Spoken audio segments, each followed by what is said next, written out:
All right, everybody, you probably heard already that the Olympics, the opening ceremonies to the Olympics were terrible. They were demonic, they were dark, and all of that is true. But unfortunately, what I want to share in this video is that the rabbit hole goes even darker and deeper than what you probably heard if you just kind of superficially checked social media, or if you maybe heard from other sources of media that there was a controversy related to the Olympics. I'm here to tell you the bad news. It's a lot worse than it actually seemed at first, and it seemed really, really bad. What's up, everybody? If you're new to this channel, my name is Matthew. I'm one of the pastors here at Gospel Fellowship PCA. We are a Reformed Bible-believing church just north of Pittsburgh. If you're looking for a church like that, please come check us out. Gospel Fellowship PCA, also an adjunct professor at RPTS, the Reformed Presbyterian Theological Seminary in Pittsburgh. Would love to have you come as a student, rpts.edu. Okay, so what we're going to do is we're going to take a little deep dive here into this abysmal, dark, creepy, and even demonic opening ceremonies for the Olympics. Surely one of the low points, not only in Olympic history, but one of the low points in Western culture, generally speaking, and I really, really mean that. It's hard to top some of the low points in terms of superficiality and banality in our culture today, but nevertheless, it seems like every other weekend, somebody tries to break the record for the worst imitation of art, the most blasphemous thing that can be said or done. And the Olympics here, hosted 2024 by Paris, France, seem to now have the championship trophy, the golden medal, we should say, for ridiculous, meaningless, dark, and creepy art. Okay, so let's go ahead and share the screen here and get into a little bit of this. Now, the first thing that you've probably heard, and this is probably the most famous image that you've seen, you probably saw this everywhere on social media and in the news, and that is that there was this very sort of creepy, over-sexualized, hyper-sexualized, sort of fetish rendition of Leonardo da Vinci's masterpiece painting, The Last Supper, which of course portrays the Lord Jesus Christ at the Lord's table on the night of his betrayal, just hours before he goes to the cross. For Christians, of course, one of the most sacred moments in all of redemption history. Jesus sharing the Lord's Supper, previously Passover, now he sort of reappropriates it as the Lord's Supper or communion or the Eucharist or whatever your tradition likes to call it. This is a sacred moment in Christianity. Not that Da Vinci's painting itself is sacred, and here I just want to make a disclaimer. I'm actually not even going to show you the painting of Da Vinci of Christ or any other painting of Christ, because as a Presbyterian, we actually don't think it's a good idea to try to portray the Lord of glory with art or sculpture or paint or anything else. We think that's probably a bad idea in principle. So I'm not going to show you the side-by-side of Da Vinci's picture with what they tried to do with it here, but you can pretty clearly see that we have this sort of Christ figure. I hate to even call it that, but there's a person here who's at the center. We see this this regal crown above the person's head. The person is making a peace sign or a heart sign with their hands.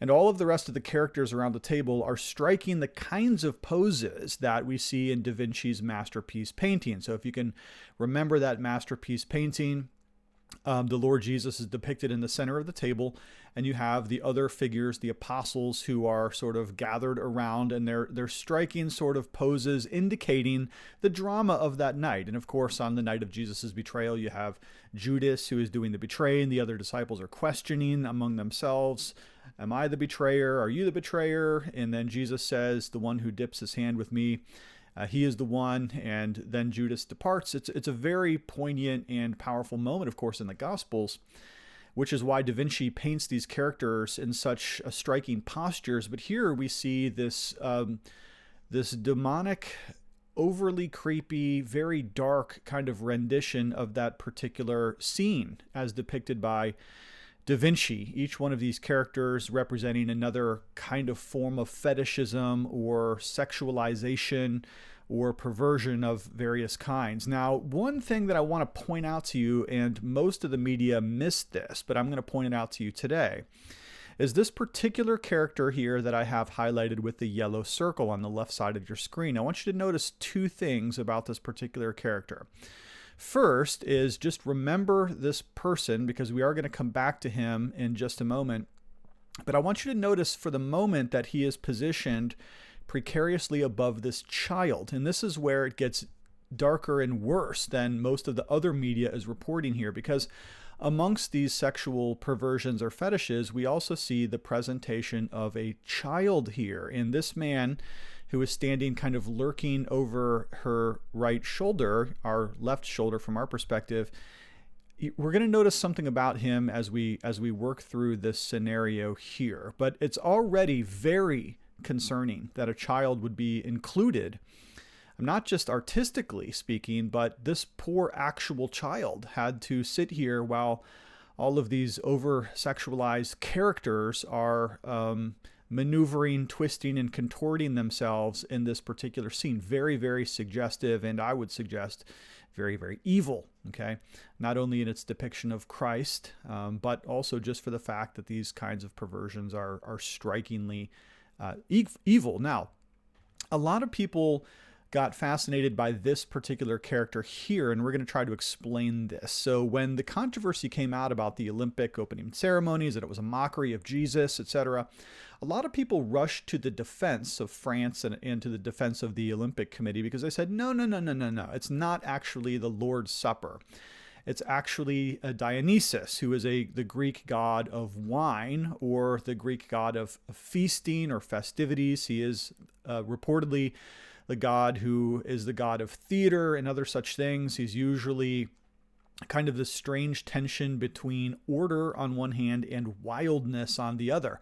And the cult that would celebrate this particular god was known for its very ecstatic types of like worship cultic services that gather around the character of Dionysus. Now, a couple things here. Obviously, yes, we might grant that this is Dionysus. No question about that. That's fine with me. If that's who they said they were trying to portray, then that's great. But that doesn't mean that the previous scene wasn't trying to do a rendition of Da Vinci's The Last Supper painting or a mockery of Jesus Christ. I think both things can be true. In fact, what they're suggesting here is that the gospel itself of the Lord Christ actually takes a back seat to this other god, this pagan god here, who is going to bring the kind of celebration and joy and revelry that perhaps the Jesus character is unable to bring into the world. And so, it's hard to also look at this without seeing just how kitschy and really not artistically beautiful the entire thing was.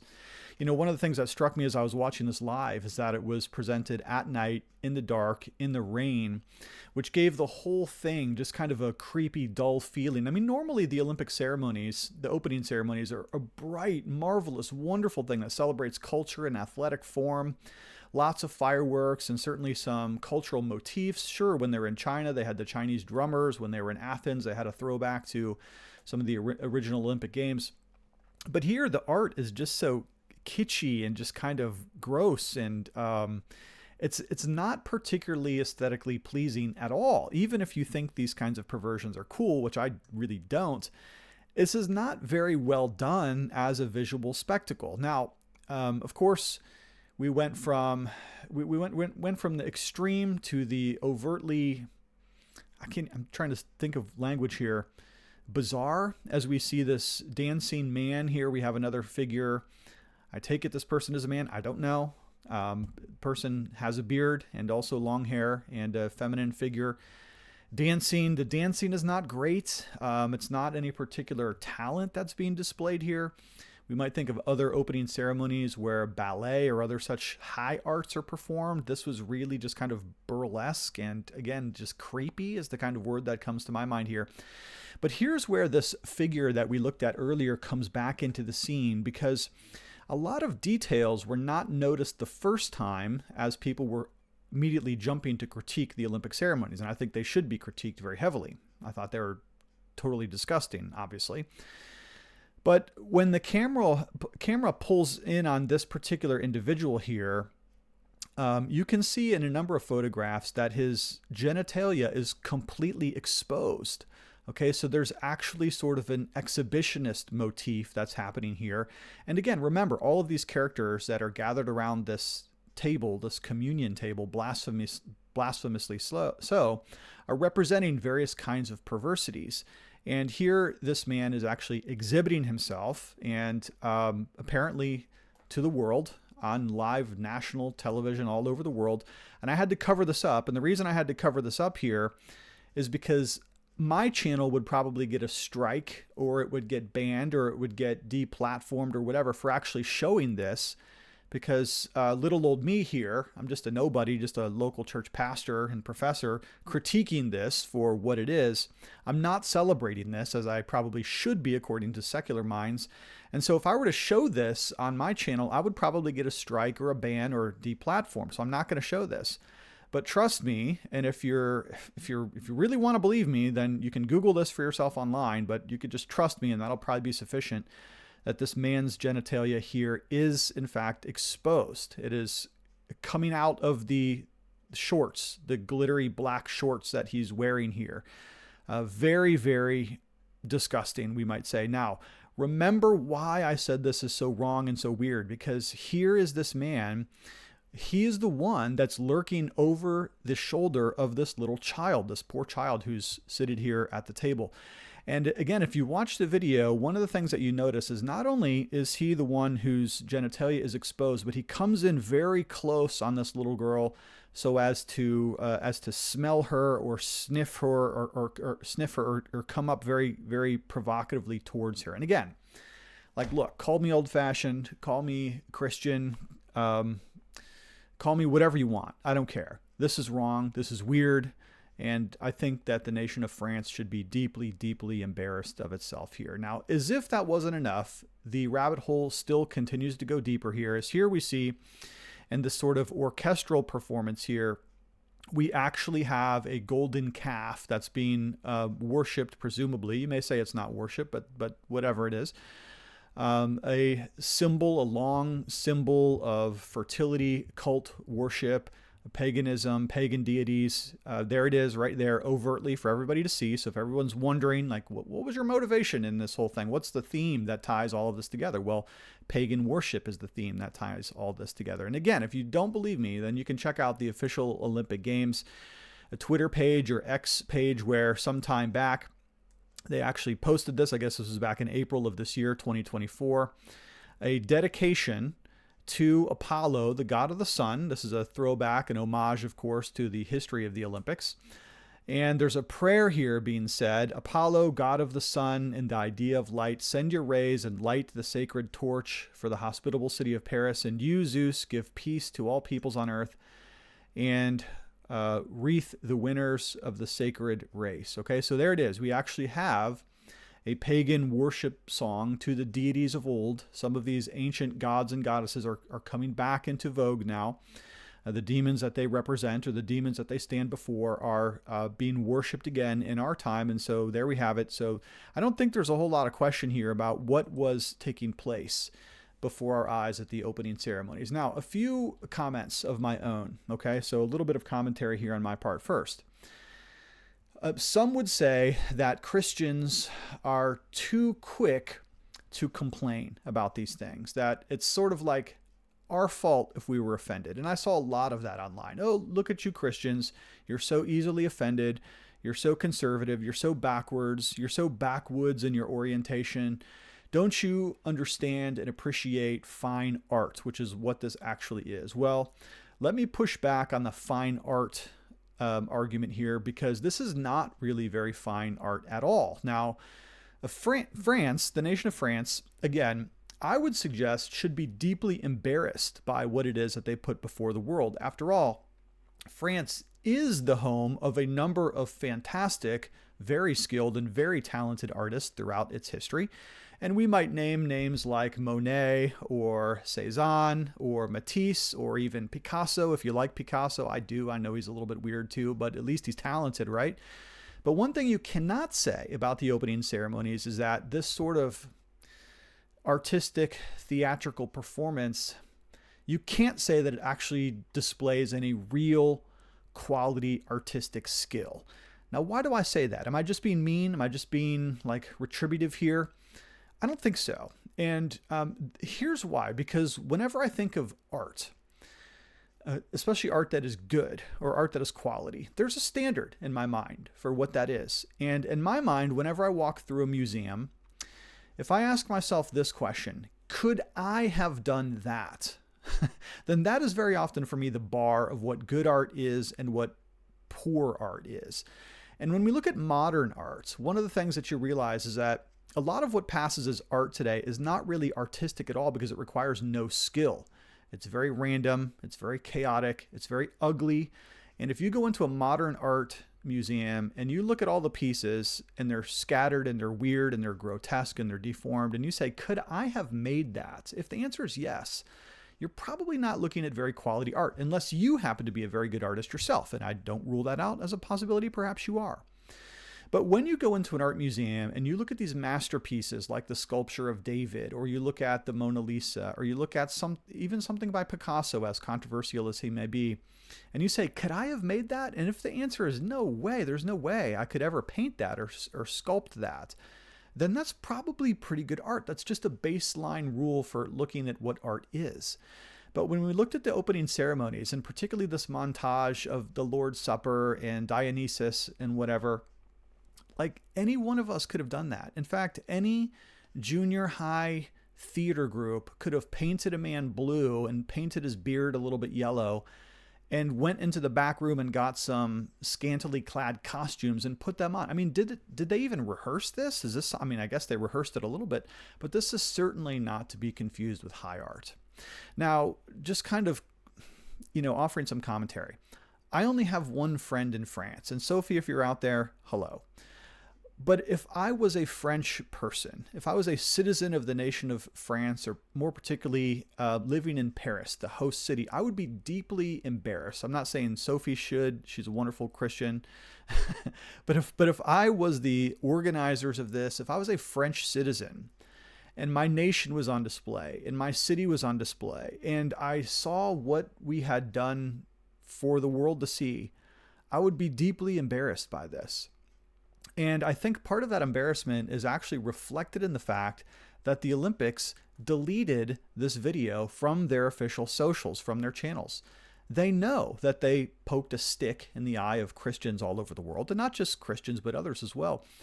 But certainly this was not accidental and it wasn't incidental. They were intentionally and purposefully mocking the Lord of glory, the Lord Jesus Christ.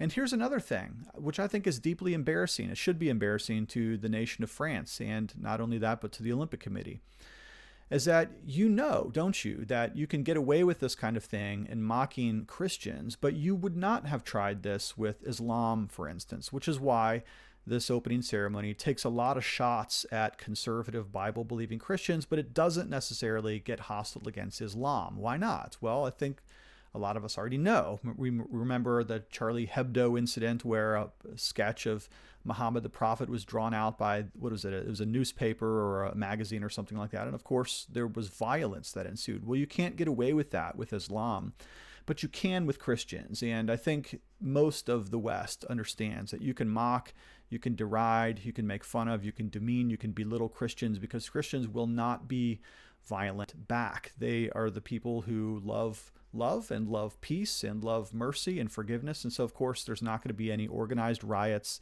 There's not going to be any violence in the streets. There's not going to be any bloodletting about this because, yes, Christians will get upset and they'll get offended and they may post their opinions on social media, but they will do no more.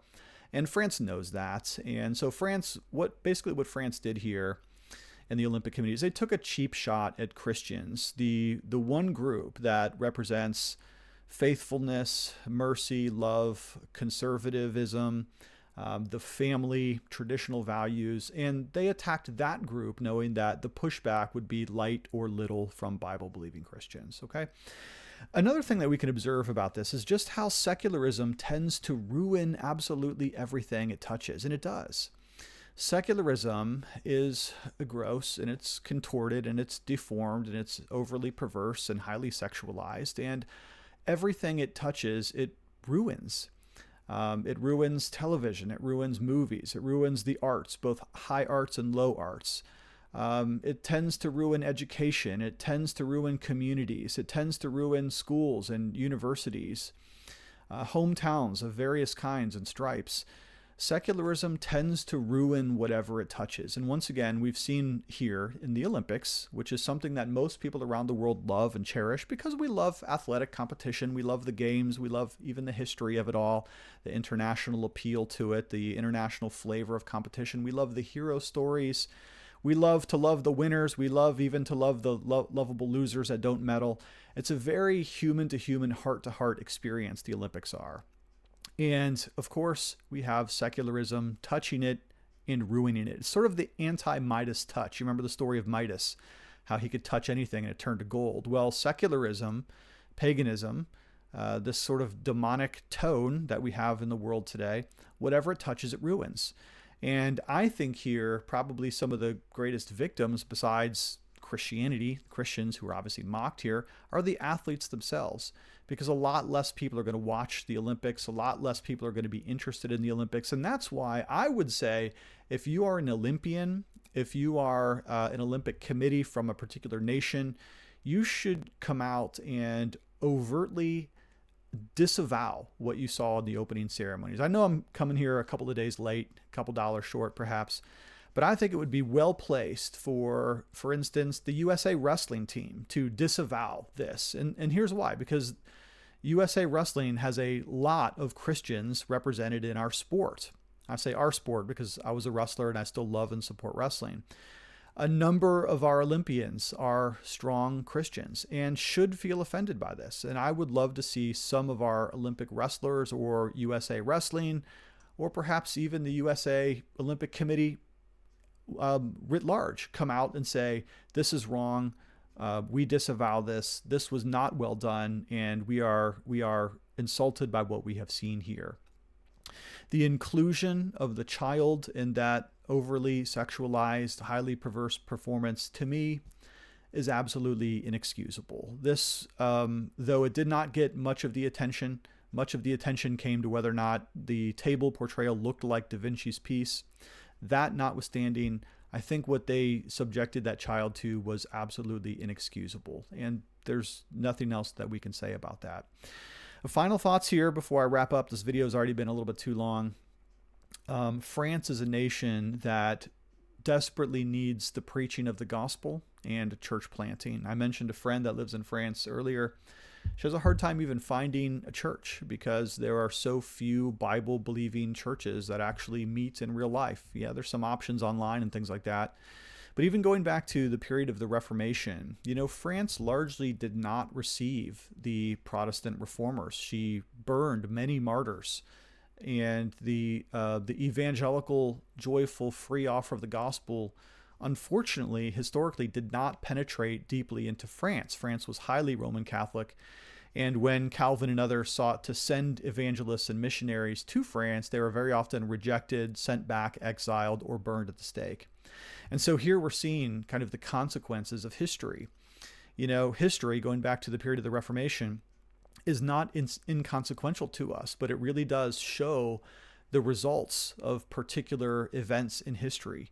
And France now for hundreds of years has been a very dark, spiritually dark nation in which there is very little light. And so if anything, this shows us how desperately and deeply we do need to pray for revival in France, perhaps for France to receive the Reformation message for the first time in its history, and that therefore the light of the gospel would more fully shine, that bright, glorious light on Jesus Christ, which also, by the way, simultaneously exposes the wicked deeds of darkness. Well, that's all I have to say on this particular video. Thanks for hanging in with me. It's a little bit long. I'm sorry about that, but I do love you, and I'll talk to you later.